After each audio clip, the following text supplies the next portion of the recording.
Olá, tudo bem? Aqui é o professor Enki, você está na coluna Yoga Bhavani e o tema de hoje é um tema que eu adoro. Vou falar um pouquinho sobre Ramakrishna, um grande yogi que viveu na Índia no final do século XIX, desencarna em 1886, aos 50 anos de idade. Ramakrishna ele é extremamente importante para a espiritualidade de maneira geral aqui nesse novo momento no Ocidente, né?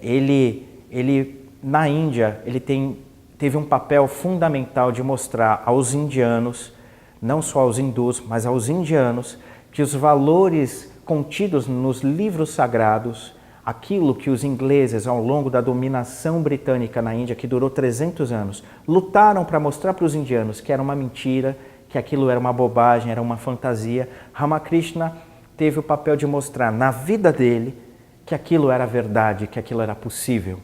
Então, Ramakrishna é como se fosse um testemunha daquelas verdades espirituais contidas nos Vedas, contidas nos Upanishads, contidas nos Tantras, contidas no Islã, contida no cristianismo, no próprio budismo.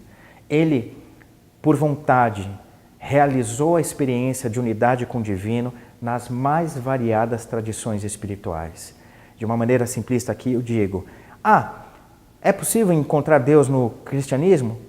O Ramakrishna perguntava. Alguém dizia sim, então eu vou encontrar.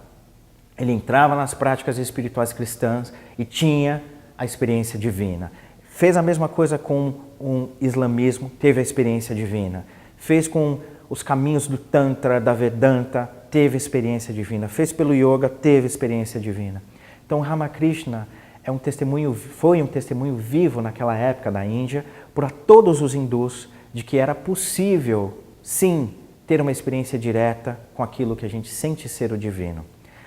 E eu digo que ele é muito importante para nós ocidentais, né, nessa liberdade espiritual que nós temos, porque o seu principal discípulo, chamado Swami Vivekananda, foi o primeiro yogi a sair do Oriente e a vir para o Ocidente e trazer o conhecimento do yoga, trazer aquilo que a gente sabe hoje sobre yoga. Não foi Blavatsky, não foi Leadbeater, foi Swami Vivekananda, em 1893, se não me engano, no Parlamento das Religiões, nos Estados Unidos, onde normalmente as pessoas eram convidadas a falar brevemente sobre as suas religiões, e ele foi um dos palestrantes que falou por muito mais tempo e foi aplaudido de pé no final, simplesmente por ter dito que no futuro, não só por isso, mas uma das coisas que ele disse, no futuro nós não teremos uma única religião, mas nós teremos tantas religiões para quanto for os homens. Ou seja, o Vivekananda, transmitindo os ensinamentos de Ramakrishna, queria dizer, a experiência espiritual de cada um é o seu próprio caminho espiritual, é a sua própria religião. Cada um deve seguir o seu próprio passo de acordo com a sua coerência, de acordo com a sua maturidade. Então, hoje, isso que nós chamamos de universalismo, né, a capacidade de absorver das várias culturas espirituais ou tradições espirituais o seu melhor, foi uma semente plantada por Ramakrishna lá na Índia. Ele muitas vezes também é chamado de o louco por Deus, né, o louco de Deus, porque ele entrava em estados de êxtase por conta dessa presença que ele sentia do divino a cada instante em todos os lugares. E apesar de, isso aqui é importante de se colocar, Ramakrishna está sempre conectado com aquilo que a gente sente ser Deus. Na Índia, ainda hoje ele é visto como um avatar, uma encarnação divina. Ele nunca deixava o quarto dele bagunçado.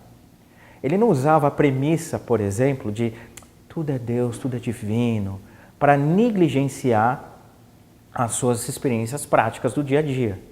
Quando ele era convidado por alguma pessoa para visitar a casa dessa pessoa, ele só ia visitar quando ele tinha certeza que o cocheiro, porque naquela época não tinha carro na Índia, né, eram as carroças, só saía quando ele tinha certeza que o cocheiro ia receber a graninha dele pelo trabalho que ele estava prestando, se ele tinha condições de pagar a ida e a volta. Ele não chegava lá para o cocheiro e dizia, sabe o que é? Tudo é Brahman, não precisa de dinheiro, tudo isso é uma ilusão, nada. Mesmo sabendo, por experiência direta, da ilusão que a maioria das coisas que nos cercam é constituída, ele curtia a vida como a vida deve ser curtida. Ele vivia o dia a dia seguindo as normas práticas que existem, né? Então, era uma figura muito divertida, muito bem-humorada, e, a exemplo de muitos outros grandes mestres, falava muito pouco. Às vezes ele passava os seus ensinamentos espirituais na forma de parábolas, assim como Jesus. E uma das coisas que ele gostava de dizer era o seguinte: é bem verdade que Deus está em tudo, que tudo é o divino, mas isso não significa que você tenha que colocar a sua cabeça dentro da boca de um tigre. Você tem que amar todo mundo, inclusive o seu inimigo, mas a esse dá tchau de longe. Esses são alguns dos ensinamentos que saíam da boca e do coração de Sri Ramakrishna. Foi casado com Sarada Devi, outra pessoa fantástica que, quem sabe, num vídeo futuro eu falo sobre ela, sobre os seus ensinamentos. E a união deles era uma união espiritual, nunca foi uma união carnal.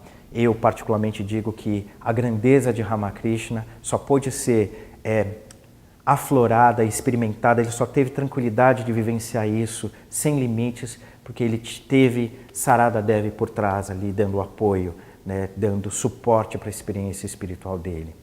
É uma vida fantástica que 5 minutos de vídeo não tem como abraçar. Então eu recomendo a vocês que procurem na internet, existe uma versão em português gratuita, o Evangelho de Sri Ramakrishna. Procurem direitinho porque no Google, ou então acessem o site da Missão Ramakrishna, procurem Missão Ramakrishna ou Ordem Ramakrishna aqui no Brasil.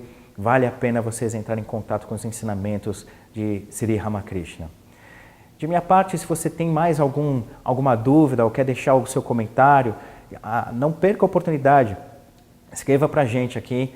E se você quiser aprofundar os seus conhecimentos sobre yoga ou espiritualidade, acesse o meu site www.yogabhavani.com.br ou então me ache no Facebook /yogabhavani.enki. Carinho, silêncio e presença. Até o próximo vídeo. Karpura Gaurama Karunavatara Samsara Saram Bhujagendraharam Sadavasantam Hidrayara Vinde Bhavan Bhavani Sahitam Namah.